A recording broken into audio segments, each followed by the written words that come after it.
Olá, sejam todos muito bem-vindos ao vídeo. Um bom dia, uma boa tarde, uma boa noite para todo mundo. Vamos falar hoje sobre a respeito do livro Caminho para o Crescimento. É esse aqui, esse é o livro antigo da IDPB Manaus Moderna, que é a igreja onde eu frequento, onde eu congrego. No capítulo de hoje, estamos lendo sobre como acontece o pecado. Existem 7 formas no gráfico desse livro onde ele fala como é que acontece o pecado. O nosso texto se encontra lá em Tiago 1, versículo 13 até o 15. Ninguém sendo tentado diga, de Deus sou tentado, porque Deus não pode ser tentado pelo mal e a ninguém tenta. Mas cada um é tentado quando atraído e engodado pela sua própria concupiscência. Depois, havendo a concupiscência concebido, dá à luz o pecado, e o pecado sendo consumado gera a morte. Falando a respeito de Deus, que Deus não tenta ninguém. Por exemplo, estou sendo tentado nessa área aqui. Deus não tenta ninguém. Aqui no nosso livro nós temos um gráfico. Nesse gráfico ele fala as etapas, as escadas para como vai acontecer o pecado, de como acontece o pecado. Se começa pela justificativa, se acontece, sabe? Há tudo um passo. O primeiro passo é o pensamento, que diz assim: os olhos e ouvidos são a janela da alma, mas é no pensamento que começa o processo da queda. É lá que as informações vindas dos olhos e ouvidos são trabalhadas. Portanto, cuidado com os seus pensamentos. Não os deixe solto. Você não pode impedir um mau pensamento, mas pode evitar que ele se torne uma atração. Tudo começa através dos pensamentos. Os olhos são a janela da alma e os ouvidos também, mas o nosso pensar, ele que gera a qualidade de vida. Lá em Oséias capítulo 4, versículo 6 fala: meu povo foi destruído porque lhe faltou conhecimento. Ou seja, aqui nós temos o pensar. Às vezes nós pensamos que não estamos pecando contra Deus. Nos falta um conhecimento. Voltando aqui para o parâmetro do nosso pensar, tudo acontece no pensamento. A partir do momento em que vem um pensamento ruim, um pensamento contrário, repreenda-o para que ele não possa se transformar em uma atração, que é o segundo ponto do gráfico. O que seria a atração? É algo que chama a sua atenção, que parece bom aos nossos olhos, interessante. Em outra versão, chama-se engodo ou venenoso disfarçado de coisa boa. É uma atração falsa, é algo bonito aos olhos, seja ele dinheiro, mulher, status, fama, essas coisas para nos atrair de maneira rápida. E depois da atração, nós vemos para a racionalização. O que seria isso? No sentido da palavra racionalização, é como se fosse uma desculpa, é como se fosse uma justificativa. E diz assim: é o trabalho da mente para fazer calar a consciência que clama.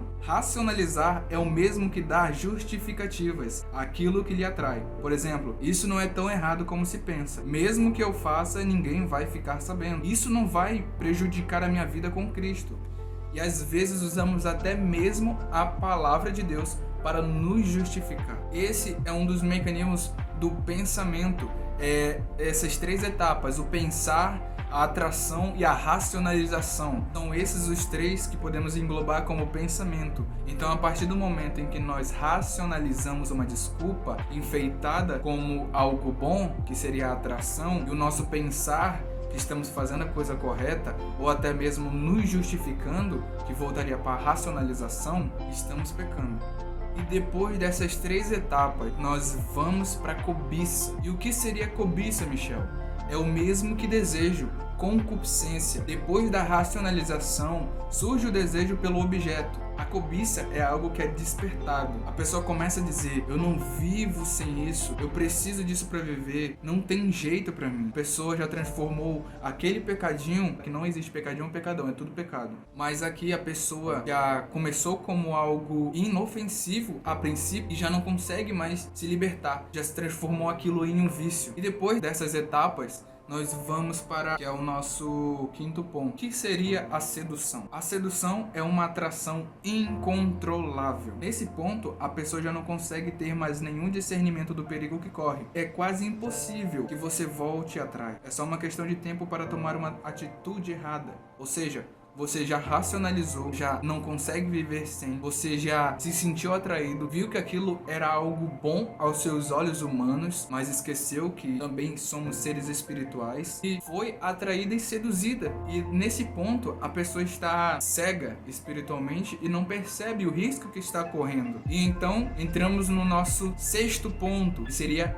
pecado. Como é que acontece o pecado, Michel? O que é em si para me dar um passo para pecar? O pecado, ele é um ato de escolha pessoal e, portanto, nunca é acidentalmente ou involuntário. O pecado é gerado ou concebido logo depois que a decisão é tomada. A consciência clama dentro da pessoa, mas o mal já está feito. Ou seja, aqui nós temos o ponto do pecado. O pecado, ele nunca é acidental, nunca é involuntário.